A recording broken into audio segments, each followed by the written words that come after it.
धर्म स्नेही प्यारे प्यारे भक्तात्माओं, उत्तम त्याग धर्म की चर्चा।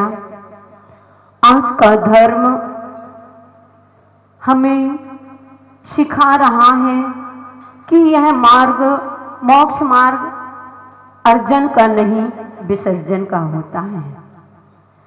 बंधुओं, अर्जन के साथ विसर्जन भी जरूरी होती है, संग्रह के साथ छोड़ना भी जरूरी होता है। कहीं आज तक ऐसा नहीं देखा कि व्यक्ति चाहे वह प्रकृति हो और चाहे वह मानव हो, जो ग्रहण करता है उसको छोड़ना अनिवार्य है।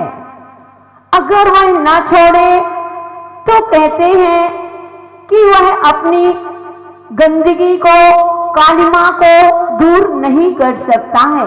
बादल जब उस वाष्प के द्वारा पानी को एकत्रित कर लेते हैं, काले हो जाते हैं और जैसे ही वह बरस जाते हैं, उस पानी को छोड़ देते हैं तो बादल एक स्वच्छ हो जाता है, निर्मल हो जाता है। ऐसे वृक्षों से अगर वृक्ष सोचे कि जो फल आ गए हैं उन फलों को हम छोड़े ना, तो क्या उसमें कोई दूसरे फल लग सकते हैं? क्या नहीं लग सकते हैं। वह वृक्ष अगर अपनी पत्तियों का त्याग ना करे तो उसमें क्या नए पत्ते आ सकते हैं? क्या बोलो ना, नहीं आ सकते। ऐसे ही भक्तात्माओं, हमारा जैन दर्शन कहता है कि त्याग पूजनीय होता है और दान जो होता है वह प्रशंसनीय होता है। दान करोगे, प्रशंसनीय माने जाओगे, लोग आपकी प्रशंसा करेंगे, लेकिन दान पूजनीय नहीं होता है। पूजनीय तो त्याग ही होता है। कहते हैं दान प्रिय वस्तु का किया जाता है, दान प्रिय वस्तु का किया जाता है और त्याग दोनों का, बुरी वस्तु का भी किया जाता है और अच्छी वस्तु का भी किया जाता है।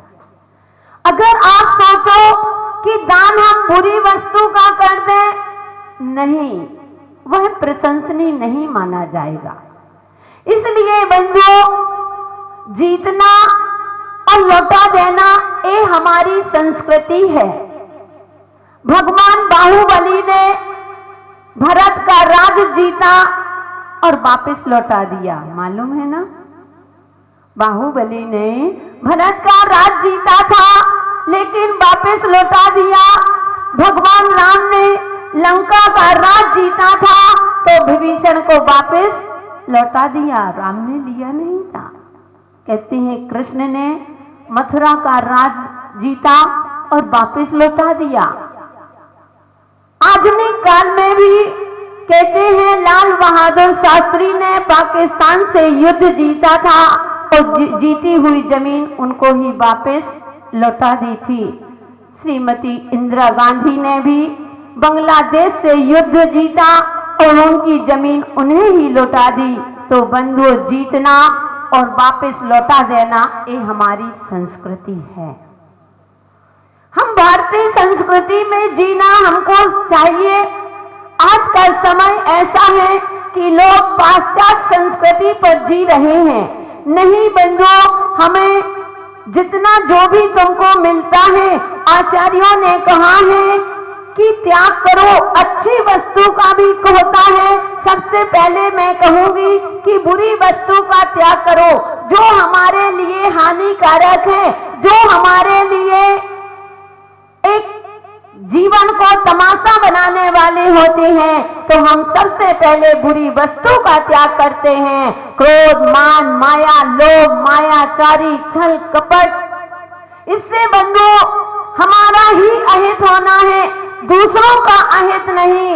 इसलिए हम यही आज से कहेंगे कि आज उत्तम त्याग की चर्चा कर रहे हैं आप लोग उत्तम त्याग की पूजन करने के लिए यहाँ पर सम्मिलित हुए हो और त्याग को मानते भी हो, लेकिन मात्र आपका त्याग उच्चारण से हो रहा है, कभी आचरण से नहीं हो पा। आपने देखा जैसे आलू, प्याज, गाजर, मूली, जीवन में जी अपने अंदर इस फल को छिपाए रहते हैं।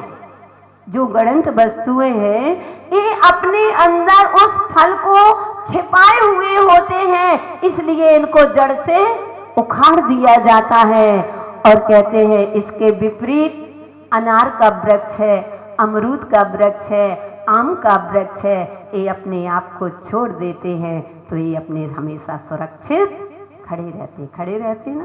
इसलिए हमें उस धन का के आचार्यों ने कहा है कि कभी भी दान पूजन कहते हैं अपने रेण सार में कुंद आचार्य महाराज ने आपके लिए कहा है दानम पूजम मुखम, की दान और पूजा श्रावक के 6 आवश्यक कर्तव्यों में एक मुख्य कर्तव्य है। बिना दिए सोना नहीं और दे करके कभी रोना नहीं। जो देता है वह दिया बन जाता है, जिसने ना दिया तो बनना है। ना दिया जानते हो किसको बोलते हैं? बैल। एक बैल आता है, एक बैल का नाम नादिया होता है। उसको जैसा नचाते हैं वह वैसा नचता है। नंदी बैल भी उसके लिए बोला जाता है। इसलिए बंधुओं जो देता है वह दिया बन जाता है और जो ना दिया तो बनना ही बनना है। आज लोग जहां आज होटलों में जाना है, पिकनिकों में जाना है, आज शादियों में जाना है, पार्टी में जाते हो, वहां पर लाखों रुपए करोड़ों रुपए दे देते हो। एक दिन के गार्डन में कहते हैं शादी के लिए, पार्टी के लिए एक दिन लेना है, उसमें करोड़ों रुपए आपने बहा दिए। बंधु कहां गया? और जब धर्म के नाम से अगर डाक आदि होती है, धर्म के नाम से आपके लिए दान दिया जाता है, उसमें अपनी दीनता दिखाते हो कि हमारे पास है नहीं है, हमारी इतनी कैपेसिटी नहीं है। अरे पद्म पुराण में आया है कि अगर जितना आप कमाते हो, जितनी आपकी रोज की आय है, अगर उससे 10वां हिस्सा, 1/4 हिस्सा अगर आपने दान नहीं किया तो वह निर्माल खाने का दोष लगता है। और निर्माल खाने वाला आप समझते हो कहां जाता है? नरकों में जाता है। इसलिए बंधु जितना हमने एक दिन और बोला था, इतना भी मत छोड़ो कि सड़कों में आ जाओ और इतना भी मत जोड़ो कि नरकों में चले जाओ। ओहो, क्या संसार की स्थिति है। देख तेरे संसार की हालत क्या हो गई भगवान, कितना बदल गया इंसान। कितने बदल गए हो।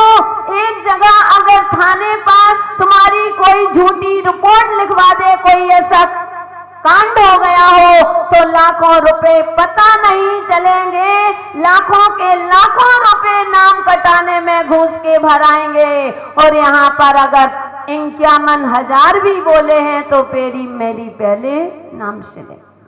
इसलिए कभी नाम में नहीं लिखाओ। पंखा घूम रहा है फिर कहना मैंने तो दान दिया था, फिर भी है जी तू संसार में घूम रहा है, इसीलिए घूम रहा है क्योंकि पंखा में नाम लिखाया था।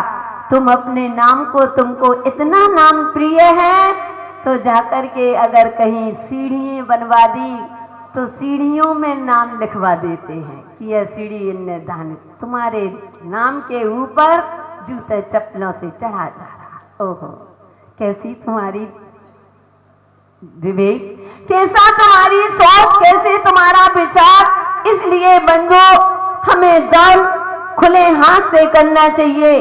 और दान के लिए कहा है कि जितना आप कुएं, कहते हैं कुएं का पानी लगातार उपयोग करोगे तो वह निर्मल और मीठा होता है। जिस कुएं का पानी उपयोग में ना लिया जाए तो उसको बावड़ी आदि होती उसमें दुर्गंध आने लगती है। जिसे तुम्हारे माल रखा है तो कम से कम भव्य प्राणियों निकालो। रेणसार ग्रंथ में 7 स्थान पर दान देना चाहिए। ऐसा नहीं कि आप चाहे हर किसी को दान दे दो, नहीं, दान भी सुपात्र को दिया जाता है, कभी कुपात्र को दान नहीं दिया जाता है। एक राजा था, उसने एक मछुआरे के लिए 1 रुपए दे दिया था, गरीब था तो 1 रुपए दिया था।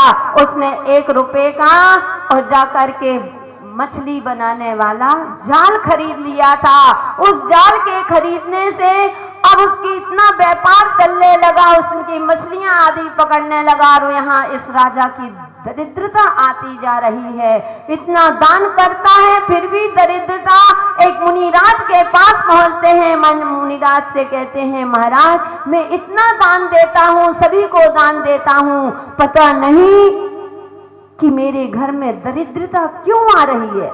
मुनिराज निमित्त ज्ञानी थे, कहा कि हे शेठ, तुमने अपने एक कुपात्र को 1 रुपए दान दिया था, उसने वह जाल बना रखा है, उस जाल के कारण से मछलियों को पकड़ता है, उसका व्यापार चलता है, इसलिए तुम्हारे घर में दरिद्रता आ रही है।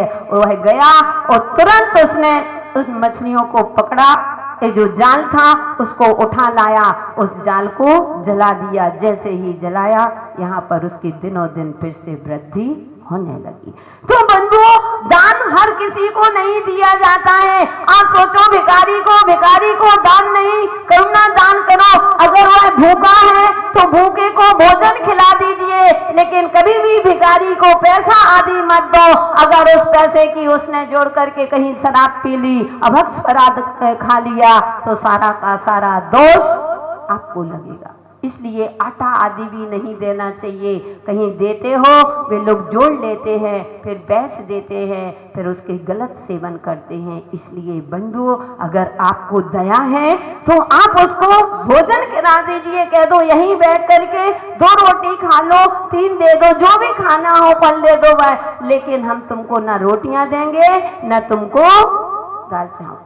बंधु, क्योंकि देखो उसका दुरुपयोग करते हैं, हर कोई नहीं लेकिन बहुत सारे ऐसे होते हैं दुरुपयोग, अपन को इतनी पहचान नहीं होती। आचार्यों ने कहा है 7 स्थान होते हैं दान करने के, तो कहते हैं जिन बिंब जिनागारम, जिन यात्रा महोत्सव और जिन तीर्थ जिन आगम, जिन यत्नानी सप्तधा।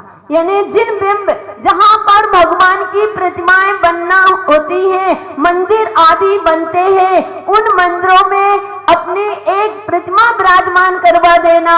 कहते हैं अगर आपने एक प्रतिमा राई बराबर भी प्रतिमा अगर मंदिर में तुमने चढ़ा दी, मंदिर में विराजमान कर दी, और हो सकता है तुम्हारे कर्मों के वजह से तुम नरकों में भी चले जाओ। जितने लोग इन प्रतिमा को नमस्कार करेंगे उसका 10वां हिस्सा तुम्हें नरकों में पुण्य की प्राप्ति होती है। तो जिन बिंब, दूसरा आया जिन मंदिर, कहीं भी जिन मंदिरों के क्षेत्रों के निर्माण होते हैं बंधुओं, उनमें हमें दान देना चाहिए। और दान कोई देता है तो कभी उसको रोक नहीं करना चाहिए, और दान कभी छपा करके नहीं। ऐसा एक दिन बिना दिए हमने कह दिया कभी सोना नहीं, दान दे करके ही सोना चाहिए। अपने जितना बन सके उतना दान निकालो। तो जो जिन मंदिर बनवाने में जो यात्रा करवाते हैं, यात्रा कराने में अपना दान लगाओ, इतना तुम्हारा दिनों दिन तुम्हारा दान, तुम्हारा पैसा बढ़ता है। और पंच कल्याणक आदि महोत्सव होते हैं, उनमें जाकर के लोगों को मंगाना ना पड़े कि भाई पंच कल्याणक है तुम थोड़ा सा सहयोग करो, नहीं, अपने मन से जाकर के आगे जाकर के दान दो। किसी को मांगने की जरूरत ही ना पड़े, तुम पहले से ही उन प्रतिष्ठाओं आदि में वहां जाकर के दान देना चाहिए। और जिन तीर्थ उद्धार, जो तीर्थ आदि बनते हैं, उनमें भी बंधो, क्योंकि जो भी तीर्थ बन रहे हैं, जो भी मंदिरों का निर्माण चल रहा है बंधो, आगे वाली पीढ़ी के लिए वही तो संपदा है। तुम क्या लेकर के जाओगे? और जो भी साधु संतों के माध्यम से भी बनते हैं, कहीं मंदिरों का निर्माण होता है, कभी तीर्थ क्षेत्र में तीर्थ क्षेत्र बनाए जाते हैं, तो साधु संत अपने लिए कुछ नहीं लेकर के जाना। आज जैसे आप देख लीजिए गुड़ायतन बन रहा है, तो गुड़ायतन बना तो क्या ये महाराज श्री लेकर के जाएंगे क्या?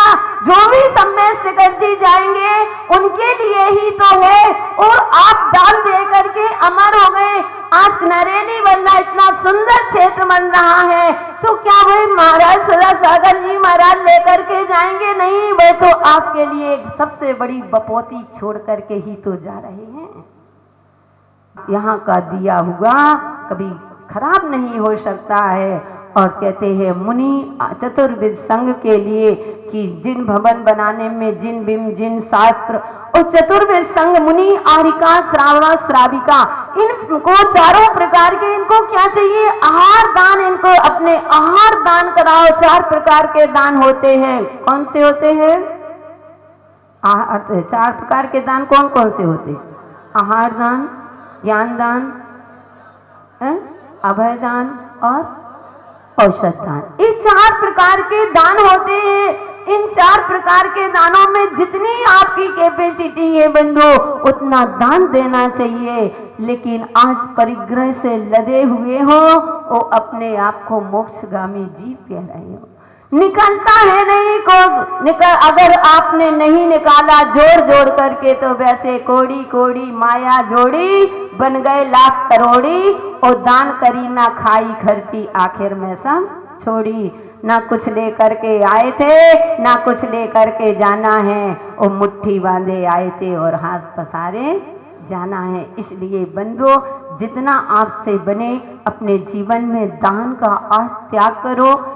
अपनी प्रिय वस्तु का दान करो, कुछ वस्तु का त्याग करो, तभी आपका दान सार्थक होगा। अपने जीवन को अच्छा बनाना है, तो अपने जीवन को ऊंचाइयों की ओर ले जाना है बंधु, तो थोड़ा सा त्याग करो और दान करो, तभी आपका जीवन महान, पावन और पवित्र बनेगा।